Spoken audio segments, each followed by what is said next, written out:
Mohammad server हैं nation के chief editor, उनसे ज़रा तज्जिया लेते हैं, उनसे बात करते हैं। अस्सलाम वालेकुम मोहम्मद सरवर साहब। जी वालेकुम सलाम।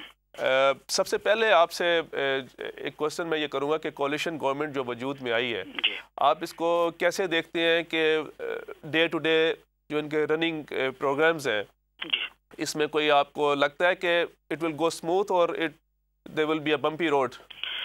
नहीं, देखिए, जहाँ तक कोलिशन गवर्नमेंट का ताल्लुक है, दुनिया में कोई भी मुल्क ऐसा नहीं है जहाँ पे कोलिशन गवर्नमेंट काफ़ी अरसे तक साथ चली हो या कामयाब रही हो,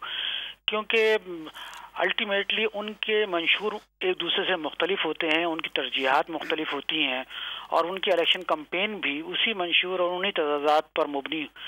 होती है जिसको कि वो एक दूसरे को नीचा दिखाने या ज़्यादा वोट हासिल करने के लिए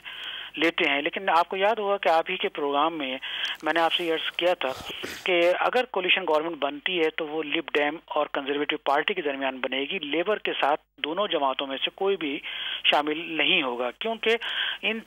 दोनों जमातों ने लेबर पार्टी के मंशूर के खिलाफ इंतखाबी मुहिम चलाई थी। अगर ये दोनों में से एक जमात भी, ख़ास तौर पर लिब डेम, अगर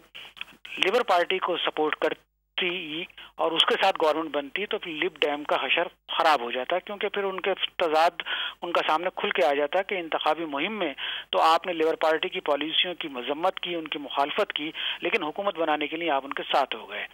यही तर्जिया था जिसकी बुनियाद पर मैंने आपसे अर्ज़ किया था कि कोलिशन गवर्नमेंट अगर बनेगी तो लिब डेम और कंजर्वेटिव पार्टी के दरमियान इतिहाद से बनेगी। अब जहाँ तक इनके तजादात का ताल्लुक है, तजादात तो रहेंगे। आपने जैसा देखा होगा, मैं भी वहाँ मौजूद था इनकी पहली प्रेस कॉन्फ्रेंस में जो बुध को हुई थी, उसमें भी जब इनसे जिक्र किया गया था, एक सवाल किया गया था कि अगर जब ज़िमनी इंतखाबात होंगे तो आया आप बहैसियत कोलिशन पार्टनर्स के एक कैंडिडेट खड़ा करेंगे या अपने अपने कैंडिडेट खड़ा करेंगे,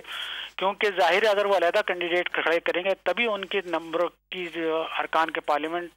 के तादाद है वो बढ़ेगी, वरना वो तो कोई कैंडिडेट कोलिशन का तो होता ही नहीं है। तो उस पर दोनों ने ये बात कही कि अभी वक्त आएगा तो देखेंगे, लेकिन उनका इशारा इसी तरफ था कि वो अलग-अलग इंतखाबात में अपने उम्मीदवार खड़े करेंगे। अब ये कहाँ तक कामयाब होती है ये सिर्फ वक्त बताएगा कि कौन सी पॉलिसीज़ ऐसी हैं जिन पर उनका दोनों का नुक्ता नज़र एक है और कौन सी पॉलिसीज़ और कौन सा एजेंडा ऐसा होगा जिसमें वो तजादात का शिकार होके एक दूसरे की मुखालफत करेंगे। पॉलिटिकल रिफॉर्म में जो टोरीज ने वादा किया है ऑल्टरनेट वोट सिस्टम के रेफरेंडम कराने का, जी, ये तो टोरीज के लिए एक डिजास्टर है और ये बहुत बड़ा उन्होंने कदम उठाया है। नहीं, देखें, वक्ती तौर पे बहुत सारे वादे ऐसे कर लिए जाते हैं जो बज़ाहिर तवील मुद्दती नुक्ते नज़र से अगर देखा जाए तो काबिल अमल नहीं होते। जब तक कि इसका फैसला ना हो जाए या इस पर अमल दरामद ना हो जाए, कुछ कहना कबल वक्त होगा, क्योंकि ये उस ज़माने का उस वक्त की बात है जब मतलब ये कि हुकूमत बनाने के मूड में थे या एक दूसरे को सपोर्ट करने के हवाले से इस तरह की बातें कर रहे थे। अब अगर वक्त गुजरने के साथ साथ ये लेबर पार्टी के मुकाबले में कंजर्वेटिव पार्टी और लिब डेम दोनों ये देखेंगे कि कौन से इशूज़ ऐसे हैं कि अगर उन पर हम इत्तफाक राय कर लें और आगे लेके चलें गवर्नमेंट को, तो फिर लेबर पार्टी को दूर रखा जा सकता है। अदरवाइज लेबर पार्टी तो पूरी तरह मैदान में मौजूद है। आपको क्या लग रहा है कि लेबर पार्टी की तरफ से कौन उम्मीदवार जो है वो सामने आएगा? नहीं, अभी तो जो दो उम्मीदवार सामने आए हैं, एक तो डेविड मिलीबैंड है, और लेकिन आज की जो इत्तला है वो और भी ज़्यादा दिलचस्प है कि उनके भाई भी उस जो है फील्ड में उतर आए हैं और वो दोनों भाइयों के दरमियान मुकाबला है। अभी तीसरे कैंडिडेट को देखना है कि वो आते हैं या नहीं आते, लेकिन मेरा अपना ख्याल ये है कि जो डेविड मिलीबैंड की जो पॉलिसीज़ और जो उनकी शख्सियत है और जो उनका अंदाज है वो शायद ऐसा है कि वो लेबर पार्टी की लीडरशिप को काबिल कबूल होगा या वो उसके मेयार पर पूरा उतरेंगे। आपने एक बात शुरू में ये बात कही, आपकी बात खता कलामी होती है कि इनकी जो नेशनल सिक्योरिटी काउंसिल है वो सबसे बड़ा इम्पोर्टेंट रोल प्ले करेगी इनकी कोलिशन में, क्योंकि इनका जो सबसे पहला इनकी कैबिनेट के इजलास से भी पहला इजलास हुआ वो नेशनल सिक्योरिटी काउंसिल का हुआ, जो उनकी प्रेस कॉन्फ्रेंस के फ़ौरन बाद मुनक्किद हुआ,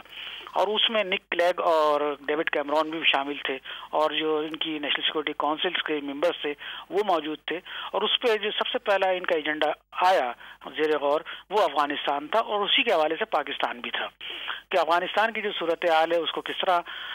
بہتر بنایا جا سکتا ہے، اس سے نپٹا جا سکتا ہے. اور ظاہر ہے جب ہم افغانستان کی بات کرتے ہیں تو پاکستان کو نہ تو نظر انداز کیا جا سکتا ہے، نہ ہی اس کو انڈرمائن کیا جا سکتا ہے. تو ان دونوں ایشوز کے اوپر نیشنل سیکورٹی کونسل کے اجلاس میں تفصیل سے بحث ہوئی ہے، اور لیکن ابھی اس کے فیصلے سامنے نہیں آئے ہیں. اچھا یہ بتائیں کہ ابھی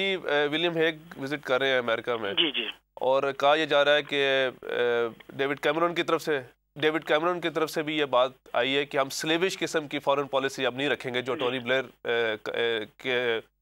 ٹائم پہ تھی. جی جی. اور دوسرا جب ایران کا ایشو آئے گا جی. وہ بھی ایک بہت بڑا مسئلہ کریٹ کرے گا دونوں کولیشن میں. بالکل، لیکن اس میں یہ ہے کہ ان کو رکھنی نہیں چاہیے. رکھیں گے یا نہیں رکھیں گے یہ وقت کے ساتھ ہوگا، لیکن لیبر پارٹی کا جو حشر ہوا انتخابات میں اس کی ایک وجہ جو خارجی سطح پر تھی وہ ان کی افغانستان، عراق اور ایران کی پالیسی تھی. انٹرنل جو ایشوز تھے وہ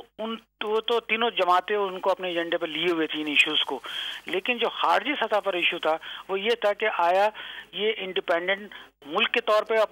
پالیسی کو اپنائیں یا پھر امریکہ کے پوڈل بن کے اور امریکہ کی ہاں میں ہاں ملا کر اس کی پالیسیوں کی حمایت کریں. یہ ان کو دیکھنا ہوگا. لیکن میرا اپنا خیال یہ ہے کہ یہ بہت زیادہ